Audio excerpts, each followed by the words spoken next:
নমস্কার বন্ধুরা, শ্রাবণী রান্নাঘরে আপনাদের সবাইকে স্বাগত জানিয়ে আমি প্রতিদিনের মতো আবারও আজকের একটা রান্নার ভিডিও নিয়ে আপনাদের সামনে চলে এসেছি। আজকের আমি আপনাদের মাছের তেলের সঙ্গে সবজি দিয়ে মাছের তেলের একটা রেসিপি বানিয়ে দেখাবো। আশা করি আপনাদের ভালো লাগবে। তার জন্য কিন্তু আমার পুরো ভিডিওটা আপনাদের দেখতে হবে। আর দেখা শুরু করার আগে একটা লাইক দেবেন, সুন্দর একটা কমেন্ট করবেন আর শেয়ার করতে ভুলবেন না।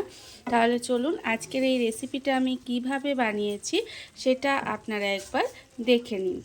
রান্নাটা করার জন্য প্রথমে আমি এখানে দেখুন গ্যাসটা অন করে একটা কড়া বসিয়ে দিয়েছি। এইবার আমি কড়ার মধ্যে দিয়ে দেব সর্ষের তেল। এখানে কিন্তু রান্নাটা আমি সর্ষের তেলেই করব। তার জন্য কড়ায় সর্ষের তেল দিয়ে দিলাম, দিয়ে তেলটাকে এবার গরম হতে দেব। তেলটা আমার এখানে গরম হয়ে গেছে, তেল আমি এখানে গরম করে নিয়েছি। এইবার আমি এর মধ্যে দিয়ে দেব প্রথমে পেঁয়াজ। এখানে কিন্তু আমি একটা বড় সাইজের পেঁয়াজকে এইভাবে একটু সরু সরু করে কুচি করে রেখেছি, সেই পেঁয়াজটা আমি এখানে দিয়ে দিলাম। দিয়ে পেঁয়াজটাকে প্রথমে একটু হালকা করে ভেজে নেব। পেঁয়াজটা কিন্তু প্রথমে একটু হালকা করে ভেজে নিতে হবে। পেঁয়াজটা আমার এখানে ভাজা হচ্ছে, দেখুন পেঁয়াজটা আমি এখানে একটু ভেজে নিচ্ছি। আর ততক্ষণ আমি এখানে রেখেছি মাছের তেল। এখানে মাছের তেলটা ভালোভাবে ধুয়ে পরিষ্কার করে রেখে দিয়েছি, সেই তার মধ্যে দিয়ে দিচ্ছি নুন আর দেবো এখানে হলুদের গুঁড়ো। নুন আর হলুদ গুঁড়ো দিয়ে ভালো করে এটা মাখিয়ে নিচ্ছি। হাত দিয়ে কিন্তু এটাকে খুব ভালোভাবে মাখিয়ে নিতে হবে। এটা দেখুন মাখানো হয়ে গেছে। এবার এই যে এখানে পেঁয়াজটা ভাজা হচ্ছে, এর মধ্যেই মাছের তেলটা দিয়ে দেব। মাছের তেলটা কিন্তু একটু খুব ভালোভাবে ভেজে নিতে হবে। আর আমি প্রতিদিনের মতো আপনাদের একটা কথাই বলবো যে প্লিজ আমার ভিডিওটা আপনারা টেনে টেনে দেখবেন না, পুরো ভিডিওটা দেখুন। আশা করি আপনাদের ভালো লাগবে। দেখুন আমি কিন্তু এইভাবেই একটু পেঁয়াজের সঙ্গেই মাছের তেলটা একসঙ্গে দিয়ে ভালোভাবে একটু ভেজে নেব। এটা কিন্তু ভালোভাবে আমাকে একটু ভেজে নিতে হবে। মাছের তেলটা দিয়ে কিন্তু এটাকেও আমি খুব ভালোভাবে এর সঙ্গে ভেজে নিয়েছি। আর এটা কিন্তু এই সময় খুব ভালোভাবে কিন্তু ভেজে নিতে হবে, না হলে কিন্তু খেতে ভালো লাগবে না। তাই এটাকে খুব ভালোভাবে ভেজে নিয়েছি। আর যখন দেখবেন এটা ভাজা হয়ে গেছে তখন আমি এর মধ্যে দিয়ে দেব সবজি। এখানে আমি সবজিগুলো কিন্তু এর মধ্যে দিয়ে দিচ্ছি। আর সবজিগুলোর মধ্যে এখানে আছে দেখুন আলু আছে, শিম আছে, বেগুন আছে, পেঁয়াজকালি আছে, আর আছে আমার মটরশুঁটি। এই সমস্ত সবজিগুলো আমি এখানে দিয়েছি। আপনারা চাইলে অন্য যে সবজি আছে সেগুলো এর মধ্যে দিতে পারেন। দিয়ে এবার এই সবজিটা কিন্তু একসঙ্গে খুব ভালোভাবে ভেজে নিতে হবে। এইভাবে সবজিটা কিন্তু আরেকটু সময় ভালো করে ভেজে নেব। আর আমার চ্যানেলের নতুন বন্ধু পুরনো বন্ধু সবাইকেই বলছি আমার তরফ থেকে অনেক অনেক ভালোবাসা। নতুন বন্ধুদের বলবো যদি আমার চ্যানেলটা সাবস্ক্রাইব করেন তাহলে পাশে থাকা বেল আইকনটি অবশ্যই প্রেস করে দেবেন, যাতে আমি যখনই কোনো নিত্য নতুন ভিডিও আপলোড করব সবার প্রথমে আপনাদের কাছে নোটিফিকেশান চলে যাবে এবং আপনারা আপনাদের সময় মতো সেটা দেখে নিতে পারবেন। আর পুরনো বন্ধুদের বলবো এইভাবে আমার পাশে থাকার জন্য, আমাকে এগিয়ে যেতে সাহায্য করার জন্য আপনাদের অসংখ্য অসংখ্য ধন্যবাদ। দেখুন এইভাবেই কিন্তু আমি সবজিটা এই মাছের তেলের সঙ্গে একসঙ্গে দিয়ে একটু ঢাকা দিয়ে ভাজা হতে দেব। এটা কিন্তু এইভাবে একটু ভাজা হতে দিতে হবে।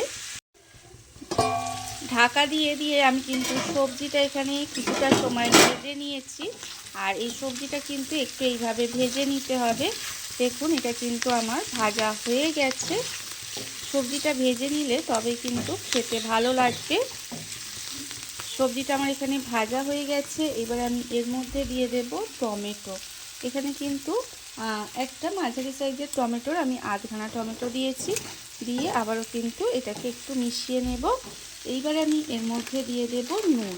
এখানে কিন্তু আন্দাজ মতো নুনটা আমি দিয়ে দেব। নুন দিয়ে দিলাম। আর দেব আমি এখানে হলুদের গুঁড়ো।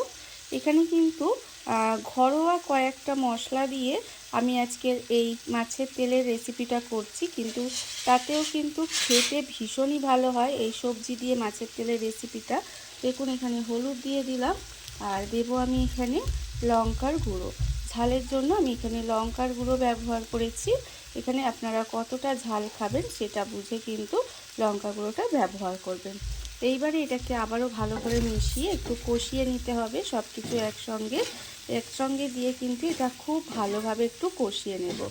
দেখুন এইভাবে তবে আমি বারবার বলছি যে আপনারা কিন্তু এই মাছের তেলটা বুঝে নেবেন, মানে একটু ভালো টাইপের যে মাছের তেলটা হয় না, সেই মাছের তেলটা নিলেই তবেই কিন্তু এই সবজি দিয়ে মাছের তেলের রেসিপিটা খেতে ভালো লাগবে। না হলে কিন্তু এটা তেতো হয়ে যাবে, তখন কিন্তু আবার ভালো লাগবে না। ভালো তেল যদি না হয় না, তাহলে কিন্তু এটা তেতো হয়ে যাবে, তখন কিন্তু খেতে ভালো লাগবে না। দেখুন এবার কিন্তু এটাকে একটু সময় এইভাবে মিশিয়ে একটু কষিয়ে নিতে হবে সবজির সঙ্গে। আমি এটা মশলাটার সঙ্গে সবজিটা খুব ভালোভাবে কষিয়ে নিয়েছি, কষানো আমার হয়ে গেছে। দেখুন এটা ভালোভাবে কষিয়ে নিতে হবে। এইবারে আমি এর মধ্যে দিয়ে দেব জল। এখানে কিন্তু আমি জলটা দিয়ে দেব, তবে খুব বেশি জল আমি এখানে দেব না, খুব সামান্য সবজিতে জল দেব, ব্যাস, এর থেকে বেশি কিন্তু জল আর দেব না। দিয়ে এবার এটাকে ঢাকা দিয়ে একটু সময় রান্না হতে দেব, যাতে যেটুকু সবজিগুলো রান্না হওয়া বাকি আছে সেটুকু ভালোভাবে সেদ্ধ হয়ে যায়। ঢাকা দিয়ে আমি এইভাবে কিছুক্ষণ রান্না হতে দিয়েছিলাম। দেখুন এইভাবে কিন্তু অল্প জল দিয়ে একটু ঢাকা দিয়ে রান্না হতে দিলেই দেখবেন রান্নাটা কিন্তু হয়ে যাবে। আর এই সবজি দিয়ে একবার মাছের তেলের রেসিপিটা করে দেখবেন, খেতে কিন্তু ভীষণ ভালো হয়। বিশেষ করে গরম ভাতে এই রেসিপিটা থাকলে আমার মনে হয় আর কিছুই লাগবে না। দেখুন আমি কিন্তু একটু এই যে জলো জলো ভাবটা আছে, এটাকে আরেকটু শুকনো শুকনো করে নেব।